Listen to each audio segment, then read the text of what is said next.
Before we moved into the bus, we had 10 times the square footage that we have right now. On the side of each couch, we have our tables that flip over and meet in the middle and make a very large size table. The other reason we have these skylights, it was for my husband. When he comes through the bus, he does have to duck in certain areas. Instead of raising our whole roof, we built skylights for him. Pretty thankful for him for that bit of sacrifice. We are able to use this to shut off sound from the front and the back. And this also works to keep our door closed of our fridge while we're driving. So how did we build the bus? Did we purchase it? Well, we did purchase it, so we didn't steal the bus. Will you join me? Will you roll? Make this house our tiny home.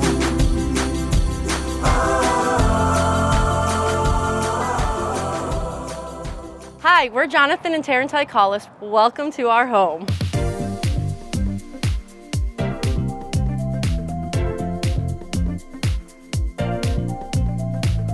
Before we moved into the bus, we lived more inner city in Calgary, Alberta. It was a 3,000 square foot home, something like that. It was about 10 times the square footage that we have right now. I was really tired of cleaning a big house and maintaining it. And there was something about always the tiny lifestyle that attracted me, the simplicity and creating meaningful experiences for our family. We are a family of 5. We have 3 girls, 10, 8, and almost 6. We have been living in our bus for pretty close to 3 years. So how did we build the bus? Did we purchase it, built, or did we purchase it at all? Well, we did purchase it, so we didn't steal the bus. So we initially went to a bus depot. I don't even know, these guys that buy them online at auctions and resell them. For $10,000 Canadian. 10,000 Canadian, which is like, probably like 20 bucks US at this point. We built virtually the entire thing ourselves. We didn't have a lot of prior experience. I watched hundreds of hours of YouTube videos about people converting buses, what they did, what they didn't do, and then, you know, kind of run that through our little filter of what we were looking for and how we wanted to go about it. Design elements that were important to us in building the bus. Probably the biggest one was having water, because without water you die. That was important. Functionality. We really wanted to have a place for our family to gather, and so a table was like a really big feature that I said right from the beginning, I want a big table. I think a functional shower was kind of an important thing to us. And I know this may sound funny, but there's just some things that you want to keep in your life. And so having a very soundproofed bedroom was kind of important. I'm just throwing that in there because it's like, we get asked that a lot. And that is a measure you can take. How much it cost to build our bus was around $35,000. So this is inclusive of the cost of the bus and in Canadian dollars. 35,000 Canadian is probably more like 20 to 25 US. We're able to stay under that in the build. However, we had some mechanical bills that came before we were getting on the road. And so I'd say all in, including that, we were probably about 60 to 65,000 Canadian.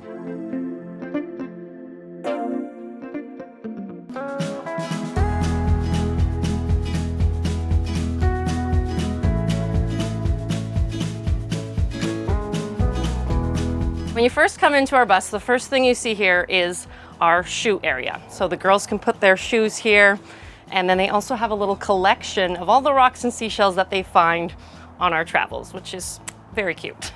Then as you get here, this is our dashboard. We actually use a 1930s queen bed headboard, and we refinished it and it fit perfectly. Here's our driver's area, the captain chair for Jono. He's got his cup holders. And then he put in a new driver's seat about a year ago. This is a Cadillac Ranch. Took it out of a truck for 50 bucks off Facebook Marketplace. He's got a nice comfortable seat while we drive. This is our little hidden coat hooks for the girls. So when they come in, they can hang their sweaters right here. So that acts as a great little part to our mudroom. And then this is all of our baskets for storage. As we leave the mudroom, we're now in our living area.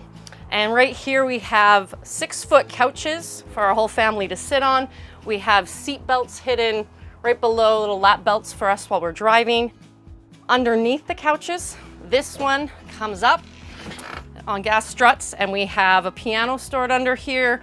We've got more of the girls' homeschool supplies, piano books, backpacks, duffel bags, all the things stored under this side of the couch.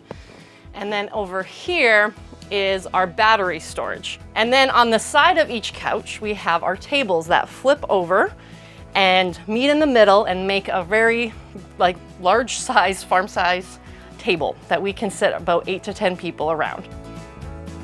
And in the middle of the table are all of the girls' seashells and rocks after our first year of travels that they collected on the West Coast that we allowed them to put into the table as just memories and a way to have conversation around the table when we're looking at our rocks and seashells. Great stories. This next area over here is our pellet stove. So this is how we heat our bus with pellets. It depends on how cold it is, but we usually don't have to fill up the pellets for about 8 to 10 hours. So it runs, it heats up this whole bus. Being Canadian, this was an important feature for us to have in our bus because we do deal with some really cold weather. And then now we're entering into our kitchen. And it's a full-size kitchen here. We got these cabinets here from IKEA. They pull out, have a nice soft close. We've got latches all along the side here, so while we're driving, they don't come open. This is our vintage oven. We got it out of a 1960s camper, probably $100 off Facebook Marketplace, so it was a great find. And it works well, and my husband can still make his sourdough bread in our tiny little oven, which is awesome. And then as you come over here, we have our mini split that runs our AC and our heat. And that works really great. Right now, it is very humid in the bus as we are near the ocean, so we're getting the humidity out of the bus. Here's some of our cupboards, custom made, because with the curve of the bus, we had to make these custom. We added these slats. As you see throughout the bus, you'll see slats. It was actually wood from our neighbor's deck that they were gonna throw this cedar wood away, and we were able to take it from them for free and sand it down with the girls. They took all the brown paint off, and then that's all the slats you see in the bus are from that wood. So that's kind of fun. Here's our snack cupboard. Oh, I'm so sorry. And then as you come back over here, this is actually our breakfast bar. So we've got some bar stools, and it works really well. If we don't want to pull out our full table, our girls can actually sit here and have a little snack or work on their homeschool here as well. So we're really happy we kept this open space here for our kids. And then my favorite feature of the kitchen are these skylights. They work so great to allow all this natural light in, and then when it gets too hot, we can actually do this. And it has the reflectix on the other side, and it keeps the heat out of the bus. The other reason we have these skylights, it was for my husband. So one thing about our bus is he is pretty tall, 6'2", and so when he comes through the bus, he does have to duck in certain areas. Instead of raising our whole roof, we built skylights for him. So he can stand in the kitchen and our shower in the back, and then everywhere else you lay down or sit. So it's been working. Pretty thankful for him for that bit of sacrifice.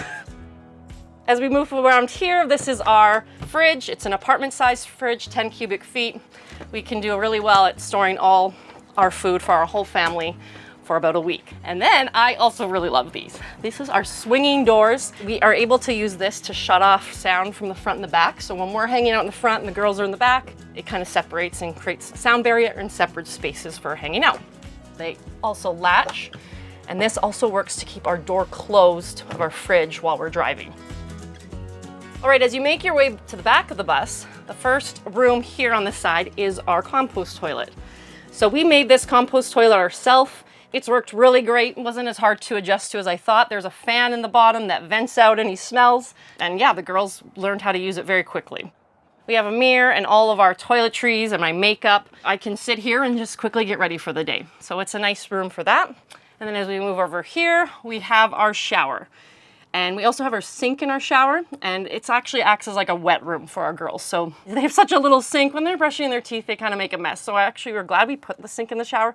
The other reason we did that was to keep all our water lines on one side of the bus. We did the cedar wood back here as well, so it smells like cedar when we're showering, which is like very luxurious. And we have a very misty shower as well, and it conserves water. It saves about 50% of water from a typical shower head. And then as we make our way to the back of the bus, these here act as places to store things. So this is our like toiletry, again, area, our towels, medicine cabinet, all the things stored here. And then this is our closet to hang Jono and I our full length clothes. And then the bottom is our hamper, and that's where we store all our dirty clothes. And again, these closets latch while we're driving. We are now in the bunk room. This is our kids' space, and we tried to do our best to make this an area that was cozy for them and fun. So they each have their own bunk bed, the 3 girls. They keep all their little like personal items in their bunks. And then below here is the playroom. And this is pretty special. We originally were gonna make this just more storage, and that was a last minute decision to be like, let's just leave it open so our girls have their own space. And as you see, they have all they're in the Lego season, so they have all their Lego creations out, and they play here pretty much every day. They also have this little TV unit. It's sometimes a once a week reward that they get to play with their games on the Switch. So this is their little area for that, and all their books, and then they have more storage underneath here for all their other toys. So that's that. These are how we store a lot of their clothes. We actually didn't make custom drawers, but again, we were trying to get on the road. So we just put these are Velcro, and this is how they keep their clothing drawers in, and we just use these IKEA pullouts to store their clothing. And then these are their ladders that you go to the top with, well, into their bunks, but also how you get up onto our rooftop deck. And then as we come here, our emergency hatch, we also put a Max Air fan right in the emergency hatch. So that was a great addition. I think we did that around a year ago, and I'm glad we have it for these hot times to get the heat out of the bus, and it's working really well, and we were able to still keep the emergency exit. Now as we make our way back, this is our bedroom.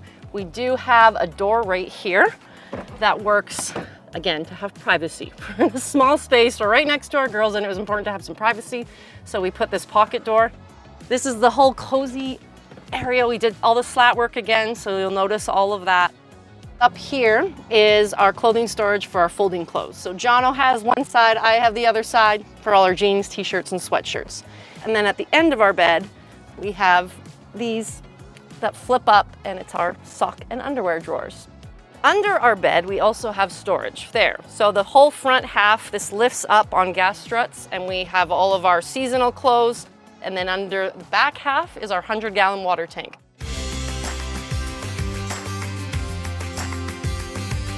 We are a 35-foot Bluebird school bus running a Cummins 5.9, I believe it is.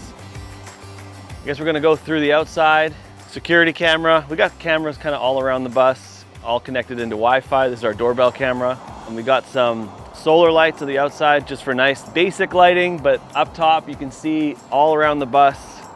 You know, each side has 3, and on the front and back there's 2 kind of like off-road LED lights if we really need to light up. Here we actually built, it's about 60 cubic feet of a storage bay. We had to build it, it didn't come with the bus. I actually used the bus's inner skin for the sheet metal to build this storage that's here, and then just some angle iron. The way I did it was I kind of have 2 doors that I can access into it, and these doors will actually flip up, and we can use it as table space or cooking space, whatever we want to do. Outdoor workbench, and they just kind of hook on to get you a nice little platform there. You'll see on the bus, there's kind of like these bump ups. That's our shower right there. The other ones are more centered, so you can't really see them on the side. But we got 3 skylights going on in there. Our friend Daniel Wagler actually did this mural for us by hand, and he did a pretty good job mirroring both sides. So that was awesome. Took him a good day, and we love it. It's actually the 3 sisters, which are some mountains from where we're from. And we got 3 daughters, so it kind of goes with that. We got 60 gallons of diesel fuel that this thing carries. You always wish it was more, but 60 gallons takes us about 700 kilometers or 450 miles for those Americans out there. One day you'll convert, don't worry, one day. Making our way around the other side of the bus. Water fill, pretty self-explanatory.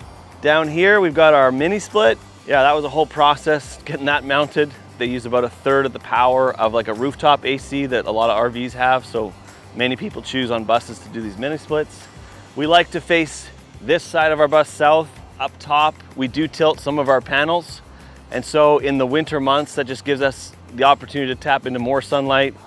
We have about 1,300 watts of solar. Our battery storage for our solar is around 580 amp hours. of 12-volt lithium. We also have a deck at the back of our bus on top that you can access through the inside. There's a little hatch. The water storage that we have, fresh water, it's under our bed. It's about 100 gallons of fresh water storage, which for us, as our family of 5, usually lasts us about 10 to 12 days pretty comfortably.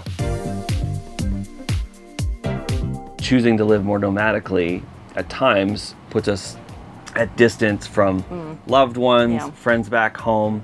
The other side of that is we build and develop relationships on the road, which is incredible. We now have friends, I would say, all over the place. It's crazy. For us, meeting the people on the road has changed how long we are doing this. I think we at first thought we were only going to do this like a year, but because we've made so many amazing relationships, that has kept us going. And we're just so thankful for this community that's just been so welcoming and kind. I think the best advice we could give someone who's looking to live tiny is be open to the fact that your stuff isn't really what makes you happy. You'd be surprised at how minimal you can actually live and be, and how much more enjoyment you have when you're not just constantly trying to keep up with the things. Thanks for watching this week's episode. I hope you guys enjoyed it. Please make sure to like, share, and subscribe, and I will see you soon with another unique home tour.